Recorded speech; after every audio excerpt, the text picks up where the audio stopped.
અને જીવનમાં ધ્યાન રાખો. અમૃતના કુંભનો અર્થ શું સાહેબ?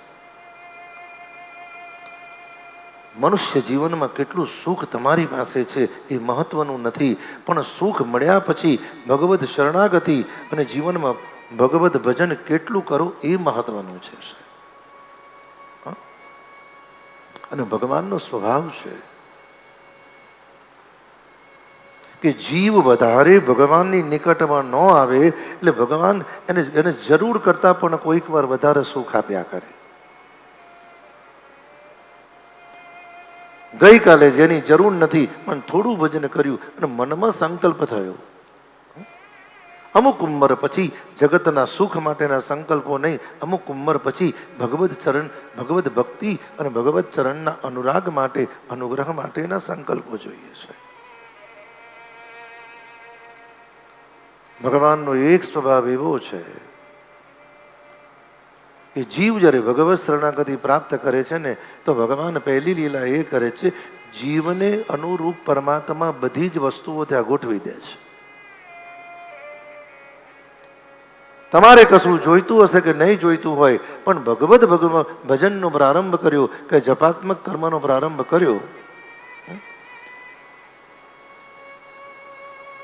જેની જરૂર તમારે મહિના પછી છે ને એની પૂર્તિ ભગવાન કોઈક વાર મહિના પહેલા કરી દે છે. સંકલ્પ શુદ્ધ હશે ને શુભ હશે ને, અંદરનો ભાવ ભગવત ચરણે સમર્પિત હશે. અને ભાગવત તો ત્યાં સુધી કે ભગવાન પણ તમને તમારી પરિસ્થિતિ જોઈને જ દુઃખ આપે છે.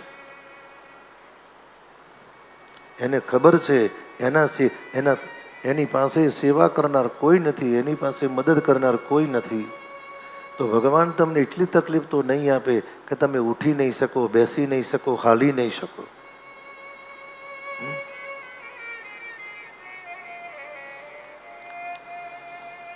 અને જીવનમાં તમે જ્યારે એકલા હોય અને ભગવદ અનુગ્રહથી એકલા હોય અને જીવનમાં મુશ્કેલી એકલી પડે, અને મુશ્કેલી પડ્યા પછી પણ જો સમયે તમારું કામ થઈ જતું હોય તો સમજો ભગવાનની ઘણી કૃપા છે.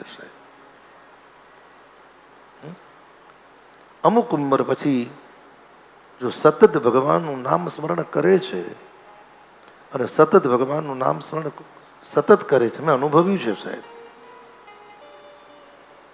અમુક મહાપુરુષોની પાસે બેસો તમે, જીવનમાં અનુભવવા જેવું હોય,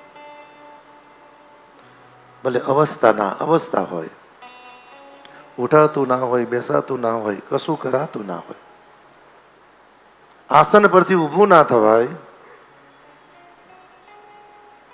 પણ નામ સ્મરણમાં એટલી બધી તાકાત છે સાહેબ કે સમયે ભગવાન, તમારે જેની જરૂર છે ને સમયે ભગવાન એવી વ્યક્તિને મોકલી દે કે તમારે જેની જરૂર છે વ્યક્તિ આવે, તમારું કામ કરી દે અને પછી બી આ જાય.